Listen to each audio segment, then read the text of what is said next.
Lamentablemente, digo, hay cosas que nos entristecen un poco, porque pensamos inmediatamente en por dónde va el razonamiento o la aplicación de la justicia, en algunos casos, en nuestro país.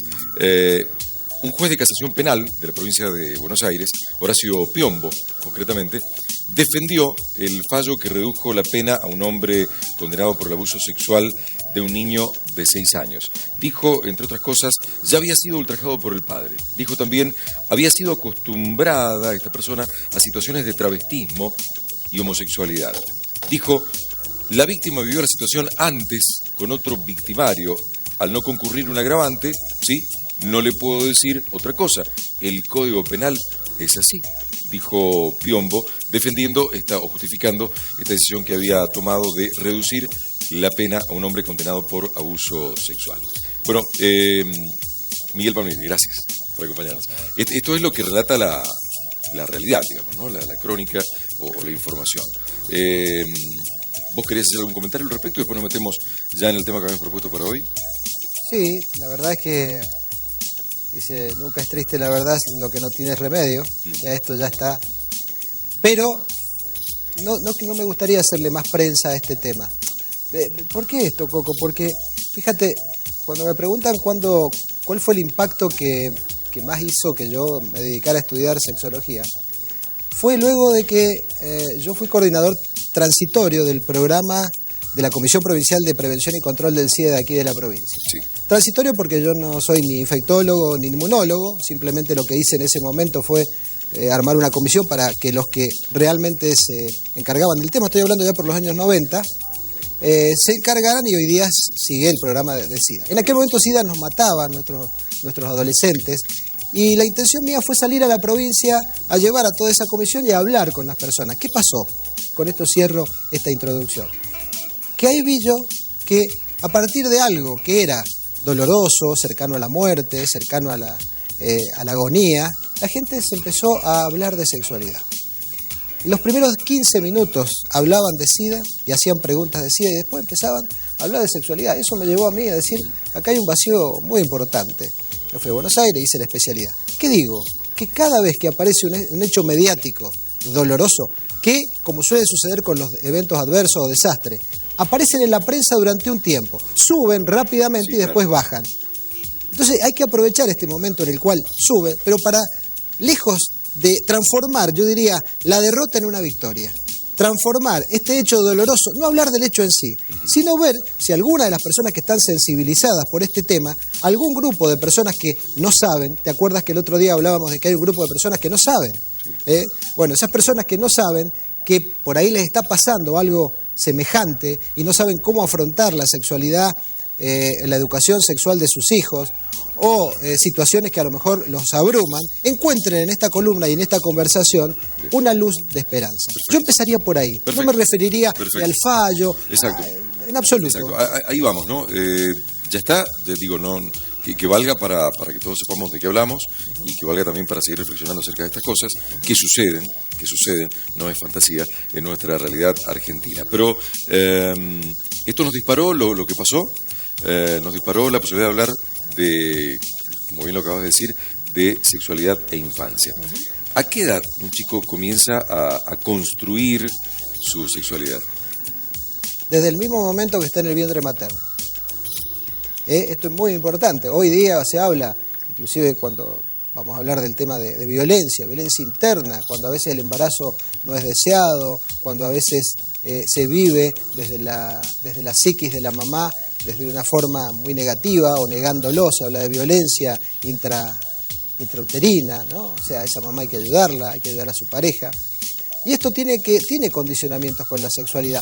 ¿Por qué? ¿Por qué hablo de esto? Porque pareciera ser que la sexualidad es cuando yo busco al otro. Y en realidad el proceso de sexuación tiene como diferentes vertientes. Mirá, uno cree que la sexualidad es mirar si tiene genitales externos femenino y masculino. Esa es la parte, digamos, cuando nace, miran los genitales. Ahora ya lo hacen en la ecografía y se puede saber en determinado momento qué rasgo de genitales puede tener. Pero la sexualidad es más compleja que eso. Hay hay un rasgo de sexualidad que tiene que ver con los cromosomas. ¿Qué son los cromosomas? Son aquellas partículas que en determinado momento llevan como el índice de lo que vamos a hacer. Y dentro de los cromosomas hay un cromosoma que determina el estado de la sexualidad cromosómica, ¿no? Cromosoma XX, mujer, XY hombre. Pero eso es un elemento. Después que pasa eso, intrauterinamente empiezan a aparecer otros cambios que sería lo que dan a la sexualidad, yo diría, llamémosle la etapa embrionaria y fetal. Todavía no nace y ya estamos como determinando cuestiones. A partir de ahí aparecen lo que se llaman las gónadas, el ovario y el testículo, productores de hormonas. A partir de ahí también puede aparecer otra sexualidad que sería la gonadal. Yo acabo de mencionar, al hablar de hormonas, la sexualidad hormonal. Nace el bebé. Ese bebé que nace ya viene con un condicionamiento biológico, hormonal, todo esto que acabo de mencionar. Tiene que ver ahí, en eso de cómo llega ese bebé a nacer, tiene que ver, no dejo de pensar que tiene algo de crueldad la pregunta, pero tiene que ver si el embarazo fue un embarazo buscado, deseado o no deseado. ¿Cómo se vivió ese embarazo? Por supuesto. ¿Eso va definiendo también la sexualidad? Pero, claro que sí, porque sexualidad es afectividad también. Sexualidad es como yo me siento en relación al otro. Y si la vinculación que yo empiezo a sentir en esa etapa prenatal y la continúo en la etapa postnatal, porque a ver, no siempre, esto no es que en un momentito hubo un problema y después eso cambia. No, sigue. Ahora, eso me condiciona mi visión de lo que yo voy sintiendo a lo largo de esos primeros años de vida, sí. Los primeros, los intrauterinos, y después los que están fuera del vientre materno, van condicionando como yo voy sintiendo esto que ya varias veces lo hemos hablado, que son los mapas del amor. Ese mapa del amor empieza a formarse allá adentro. Esto es muy importante entenderlo, para dejar de echar culpas, ¿no? Porque a veces se echan culpas, a veces mutuamente entre la mamá y el papá, o en relación a los abuelos, o porque el abuelo fue tal cosa.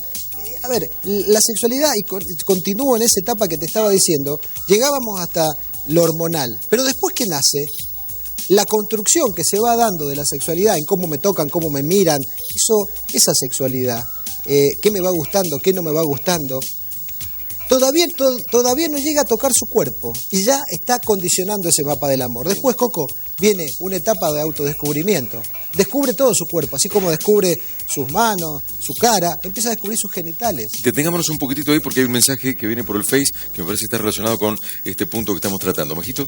Así es, Romina Maldonado nos escribe, pregunta lo siguiente, dice, me gusta este tema, yo quiero preguntar, ¿cuándo los niños definen su sexualidad?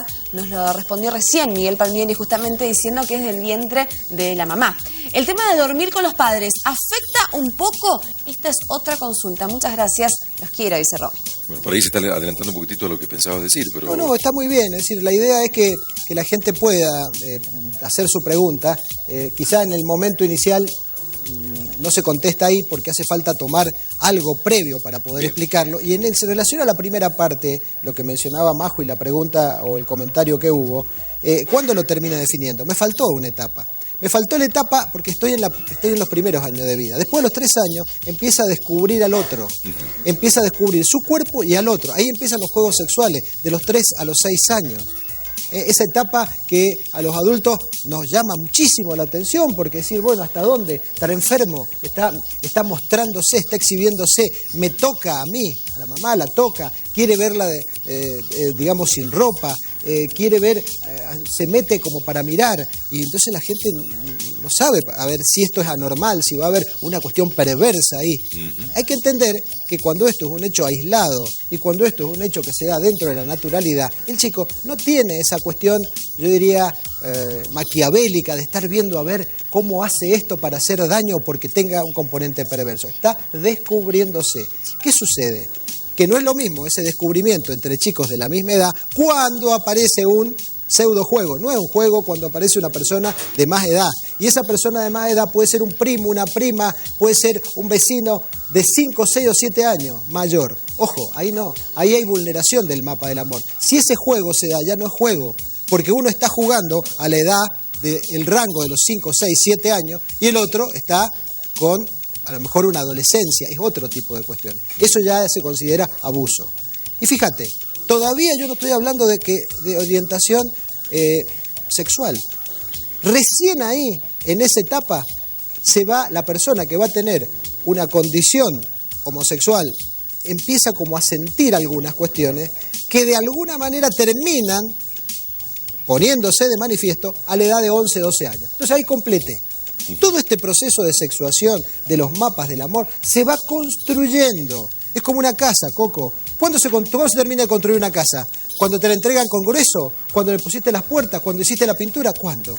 Ahora, ¿cuándo empieza la construcción? Y desde el mismo momento que ya tengo la idea de construir la casa. Acá es lo mismo. No me tengo que apurar a decir, a esta edad. La gente quiere a veces que le demos respuestas blancos-negros, como si fuera una computadora o como si fuera un electrodoméstico. Y hay que entender que la sexualidad, un electrodoméstico, digo, hasta una cafetera tiene un manual, ¿no? Y yo me lo puedo leer y me lo leo y sé cómo operar esa cafetera. Mientras más se complejiza el electrodoméstico, más difícil es el manual.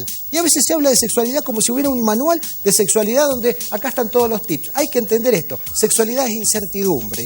Sexualidad es no todo igual. Sexualidad es que lo que le aplicó o me aplicaron a mí, no se lo puedo aplicar a mi hijo. Eso es básico para poder entender y empezar a hablar de este tema que nos angustia mucho, que es cómo me posiciono en la sexualidad. Veamos qué nos dice la gente. Bajito. Sí, Coco, acá tenemos 2 comentarios y ambos coinciden, tanto el de Rosa Vega, como ustedes pueden ver, y más abajo, Jorgelina Terrera. Resumiendo lo que nos dicen, ellas están a favor de que sean los padres quienes eduquen sexualmente a sus hijos y no los docentes. En estos mensajes nos lo dicen claramente, Coco. Bien. Me quedó pendiente, y lo voy a decir enseguida, y quiero que no quede sin respuesta, la pregunta anterior referido a qué pasa con los chicos en la cama. Eso es otro tema importante dentro de la sexualidad. Pero vamos a esto. Estamos absolutamente, al menos desde lo personal, yo no puedo hablar por otras personas, otros sexólogos u otra gente que habla de sexualidad y que defiende a ultranza que deben ser especialistas. No. Lo que tenemos que hacer es, se usa un término, Coco, que es empoderar, empowerment. Se habla mucho en lo social. Bueno, hay que empoderar de sexualidad a la sociedad. Hay que darle nuestros conocimientos de sexualidad a la gente. Si el adulto se empodera de esto, va a construir mejores calidades de educación sexual para los chicos. Lo que pasa es que relacionando esto que estás diciendo, lo que acabas de decir, con lo que decía recién Rosa y Jorgelina, que están a favor de que los padres sean los que, y solo los padres, ¿no?, los que entreguen información, formación. Muchos padres también pueden decir, ¿pero qué puedo decirles yo? ¿Qué puedo enseñarles yo a mis hijos? O a mi hijo. Perfecto. La palabra clave ahí no es exclusivamente. Yo creo que lo que mencionan ellos es que están a favor de que los padres. Sí. Y dicen, según los comentarios, que son ellos los que están. Yo sacaría la palabra únicamente. Diría esto. Que ellos deban ser y que se motiven. Me parece excelente esos comentarios. Ojalá muchos padres se motiven. Ahora, ¿qué es motivarse? Es moverse hacia algo. Y si yo me motivo a darles educación sexual, debo primero reconocer mis propias carencias, Coco. Si yo tengo mis propias carencias y mis propios mitos en relación a determinadas cosas de la sexualidad, ¿qué le voy a enseñar a mi hijo? Entonces, lo primero, cuando uno tiene que decidir esto, que me parece muy sano, es darse cuenta que uno, en su proceso de sexuación y en lo que le ha ido pasando como pareja, tiene vacíos, baches, agujeros negros, sectores que tiene que poder rellenar de alguna manera. Entonces, la respuesta es sí, me parece muy bien. Ahora, en lugar de ir con todo respeto, lo digo porque no estoy sustituyendo aquí el tema de lo llamémosle, gastronómico por lo del área de salud. Pero a veces se gasta, entre comillas, en ir a comprar un par de lomos o en ir a comer una pizza y se deja para después estas cosas importantes porque no hay plata. A ver, yo digo que es muy importante entender el concepto de inversión. La inversión no es un gasto. La inversión es invertir en eso que yo no sé cómo hacer, que es mi hijo o mi hija, y que debo de alguna manera plantearme que hay cosas importantes que no las puedo delegar solo en el maestro, en el especialista. Porque el especialista, Coco, tiene también su propia visión. No es lo mismo el especialista de sexualidad de un área clínica. Nosotros venimos del área clínica, hacemos consultorio todos los días y yo amo hacer consultorio, porque es lo que nos nutre a nosotros de poder hablar tranquilos. Ahora, hay otra gente que lo hace desde el área solo del estudio, perfecto, desde la investigación, perfecto, desde el área educativa, pero esas son visiones parciales, inclusive la mía es una visión parcial y sesgada. Por eso cuando se habla de que le voy a entregar a él que haga la educación de mi hijo, eso también es parcial. Entonces, respecto al comentario, ni tanto ni tampoco. Está bien que los padres lo hagan, excelente, pero también como padre sentido y juicio crítico de decir, hasta ahí llego. A ver, si a mí no me hablaron nunca de sexualidad, claro, si lo fui aprendiendo en la calle. me hace falta A ver, información. papá, ¿cómo lo aprendió? Y lo aprendí en la calle, con los amigos, en el prostíbulo. ¿Qué tipo de educación tengo? ¿Qué tipo de conducta? A ver, cosas machistas. Saltemos un punto. Llegan a veces los padres al consultorio muy preocupados porque han descubierto que su hijo tiene orientación homosexual. Y entonces cuando uno los trae, están muy angustiados, vienen a ver si lo podemos cambiar. Ese es el tema. Doctor, me dijeron que hay una terapia que cambia esto, ¿no? Y vienen angustiados. Entonces cuando uno le empieza a preguntar, ¿y cómo era en relación a lo que decían cuando veían minorías, o más que minorías, orientaciones sexuales distintas? Y él decía, la culpa la tienen eso, mirá, eso habría que a todos. Eso después se le vuelve adentro, está, digamos, salivando hacia arriba y le cae encima. Entonces hay que ser muy cuidadoso porque eso también es contraeducación sexual. Cuando yo enseño en discriminar, estoy haciendo contraeducación sexual. Y esto no es un discurso, un modismo. Esto está demostrado que es así. Porque en realidad lo que yo le voy diciendo, el chico lo va absorbiendo porque soy la figura más importante. Entonces si yo discrimino a la mamá, al papá o a aquellos que son diferentes, y si él es diferente, ¿qué pasa? ¿Qué pasa con ese chico que siente que si es diferente lo están discriminando?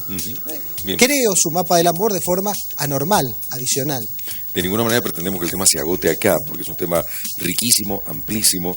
Si seguimos sumando preguntas de la gente, incluso podríamos estar más de una hora charlando y nos quedaría corto el tiempo. Pero cuando uno dice, quiero que mi niño, mi niña sean, que fluyan, dejar ser sexualmente, ¿qué límite tiene o qué límite no tiene eso? ¿Y cuál es el riesgo? Habría que ver ante ese miedo que tenemos los papis, claro, por ahí, ¿no? Habría que ver qué es dejar ser sexualmente, porque las palabras no son todas iguales, tienen una connotación.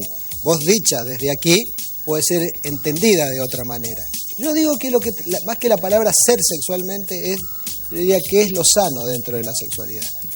Y lo sano no lo voy a descubrir en relación al otro, sino descubro qué es lo sano y como contrapartida lo no sano que yo tengo en relación a la sexualidad. El primer tema es, ¿cómo voy a dejar que otro sea si yo no soy libre? ¿Cómo lo voy a hacer? ¿Cómo hago para que yo no invoque esos mitos que yo tengo para la educación sexual? A veces me enojo y digo, esto habría que hacer tal cosa, y son propios de mis propios mitos, expulso hacia afuera. Y un tema que hablamos nosotros, en muchos casos tenemos que mirar que esto no se resuelve puertas adentro solamente. Es necesario pedir ayuda. Si se me rompió la cafetera o se me rompió la heladera, voy al técnico. No me quedo desarmándola a ver cómo hago porque me voy a quedar con pedacitos de la heladera. Bien. Bueno, así pasa lo mismo con la sexualidad. Igualmente cuando hay que resolver alguna situación hogareña, recién una televidente lo planteaba por el Face, Sí. Esto de que el nene o la nena chiquitito se me mete en la cama. Ahí está, y está en ahí esa está. etapa de descubrimiento. Eso. O quieren meterse al baño a bañarse con Bien, nosotros. perfecto. Están en etapa de descubrimiento, están mirando, tocando. Perfecto. ¿Cómo se resuelve esa pequeña situación doméstica? Bueno, mira, hay tres cosas que me venían a la mente de una colega del equipo a quien agradezco digamos, este tipo de conceptos. Hablábamos de otro tema, pero hablábamos de la importancia de la calma, de la importancia de la salud psicofísica y de la importancia del pensar claramente. Esos tres elementos. Cuando me pasan este tipo de situaciones, tengo que tener primero calma. Calma para evaluar. Si yo no evalúo con calma, hago cosas que están yendo contra lo sano. Ahí viene el segundo punto. Tengo que ver qué es lo sano, desde lo físico y desde lo mental. Me tengo que hacer esa pregunta. Y tercero, claridad para pensar. No siempre cuando estoy diciendo algo tengo claridad para pensar. Y si no tengo claridad de pensar, seguramente la acción que voy a tener no va a ser adecuada. En el ejemplo práctico, como para dejar cerrada esa pregunta, tengo que tener sentido, juicio crítico de si esto es una cuestión habitual y al nene, como pasa en muchas parejas, lo meto en el medio de mi marido, en el caso de una pareja hetero, porque de esa manera evito la sexualidad y enfrío determinadas situaciones, o porque hago un apego ahí y no quiero soltarlo, ahí estoy usando indirectamente a ese niño bajo el aspecto del cariño, pero lo estoy metiendo en el lecho adulto. Y cuando yo meto a alguien en el lecho adulto, no circunstancialmente, esto no significa, lo escuché al doctor que dice que no tenés que ir a la cama, entonces fuera de la cama. No se trata de eso. El equilibrio, el juicio crítico. Si el nene viene amorosamente, tendré que entender que puede venir y puede tener miedo alguna vez y tendré que acompañarlo al lugar. Ahora, si sistemáticamente, todas las veces, viene y se queda adentro y duerme la siesta o la noche, eso no es bueno. Por lo tanto, Eso hay que poder preguntarlo, porque en muchos casos cuando sale ese hecho, Coco, y uno lo cita a los padres, encuentra en la dinámica de pareja de los padres la causa de aquello que por ahí los termina embrollando en ¿será que es tal cosa? ¿Será que si yo lo saco va a tener un trauma? Bien. No, hay que poder establecer un límite sano. Los límites sanos también son amor. Miguel Palmieri, que nos deja siempre pensando, afortunadamente, acá en su columna En Cada Día. Gracias, Miguel. Gracias. Muchas gracias. Buen fin de semana. Bueno, gracias.